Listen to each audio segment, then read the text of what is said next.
The bathers are gone. A man is gathering driftwood. And the sea ebbs through a brown autumn, through mists curled and fragile as periwinkle shell, through skies blotched like a mackerel, till winter aluminiums the waves with a glint of sea holly and its thistlebud hint of blue. But among sand-blocked wharfs and stagnant docks the metal waters rust, and crank up and down like an old chain swinging in the wind from a derelict lobster-armed crane. And stepping over worm-eaten sleepers, past the walls of the silent foundry, come the men with hands in pockets, humpbacked to the world. Locked out of mine and mill by a machine, by an explosion, by a jump in prices, by a change in fashion, by a director's whim, by a slump in a glutted world, by a poverty-strangled demand, by investors' mumps, by a war, by a peace, by profits, by corners, by swindlers, by deals, scoops, ramps, thefts, lies. Barred from the fields and the hills for the grazing sheep, for the grouse, while varicose wicks knot the grass for lack labour. Craftsman robbed of his tools, labourer of his plough, all of the savage right of toil, to till the soil and pluck the fruit and kill for food. Now father dependent on son, brother on brother, man on men unknown, hands reft of pickaxe and spade, grudgingly take the dole of another's hewing and digging. The light has ebbed, life has waned, the sea shrinks back into its shell. I walk far out on the marshes till the dikes behind me scurry from the eye like a scared rat. Off to outer space in the morning. You can start the countdown. You can take a last look. You can pass me my helmet from its plastic hook. You can cross out my name in the telephone book, for I'm off to outer space in the morning. There won't be any calendar, there won't be any clock. Daylight will be on the switch and winter under lock. I'll doze when I'm sleepy and wake without a knock, for I'm off to outer space in the morning. I'll be writing no letters and posting no mail, for with nobody to visit me and not a friend in hail, in solitary confinement as complete as any jail, I'll be off to outer space in the morning. When my capsule door is sealed and my space flight has begun, with the teacups circling round me like the planets round the sun, I'll be the centre of my gravity, a universe of one, setting off to outer space in the morning. You can watch on television and follow from afar, tracking through your telescope my upward shooting star. But you needn't think I'll give a damn for you or what you are when I'm off to outer space in the morning. And when the rockets thrust me on my transgalactic hop with 2,000 light years before the first stop, then you and every soul on earth can go and blow your top, for I'm off to outer space in the morning.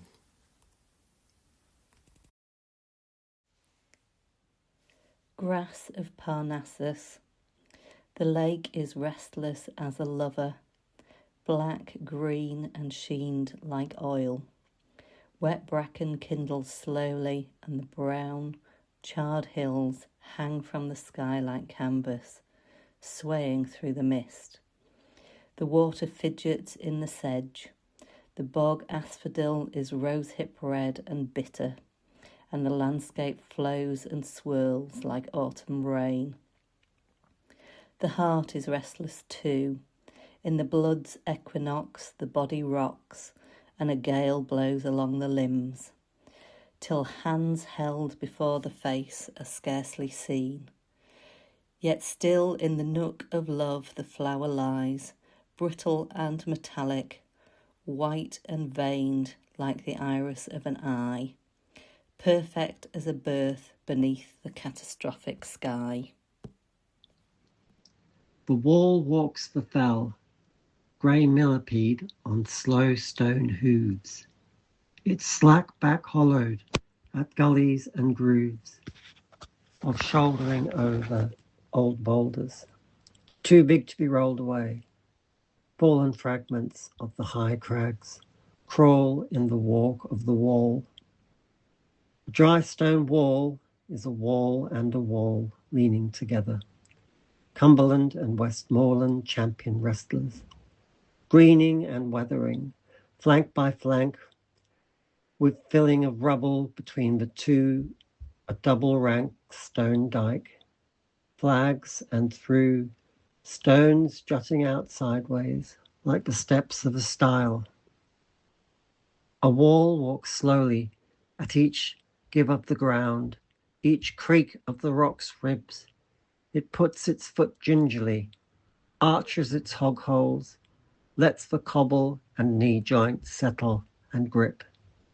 As the slipping fell side erodes and drifts, the wall shifts with it, is always on the move. They built a wall slowly, a day, a week, built it to stand, but not stand still. They built a wall to walk. Whitehaven.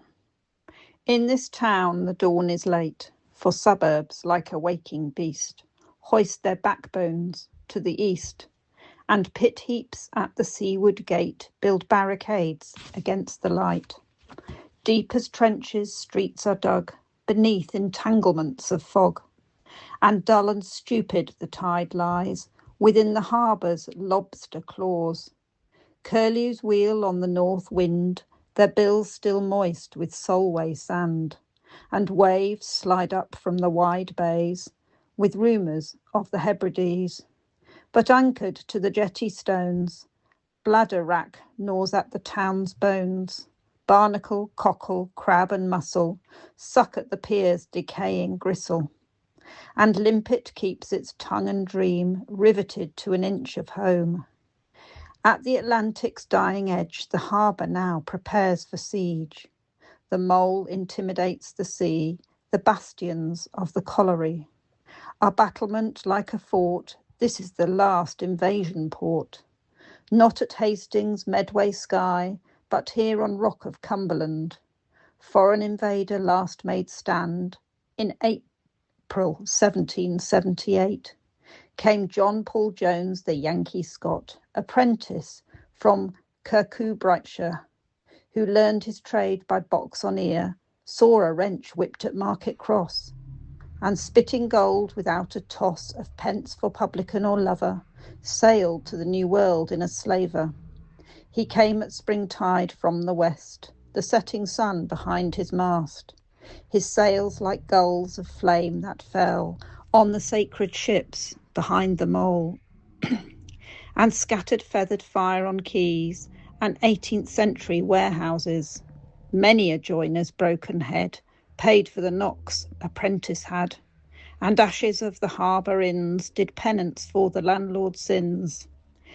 This is the time the walls remember, the lintels crack it with the street, and pavements teach to passing feet, and strangers feel within their veins the cold suspicion of the stones. Every man and woman born in shade of this beleaguered town bargains brain and blood and thew to keep the world from breaking through.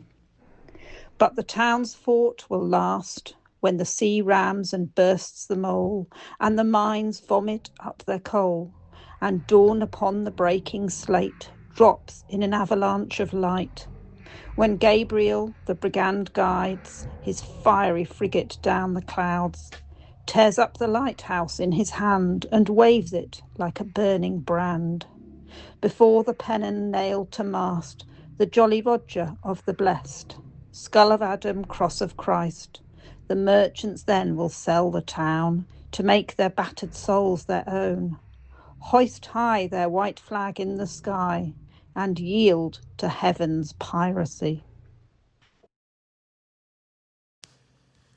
When the sea's to the west, the evenings are one dazzle. You can find no sign of water. Sun up flows the horizon, waves of shine heave, crest, fracture, explode on the shore. The wide day burns in incandescent mantle of the air. Once, 15, I would lean on handlebars, staring into the flare, blinded by looking, letting the gutterings and sighs of light flood into my skull. Then, on the stroke of bedtime, I turned to the town, cycle past purpling dikes, to a brown drizzle, where black scum shadows stagnated between backyard walls. I pulled the warm dark over my head, like an eider down. Yet, in that final stare, when I, 5 times, perhaps 15, creak protesting away, the sea to the west, the land darkening, let my eyes at the last be blinded, not by the dark, but by the dazzle.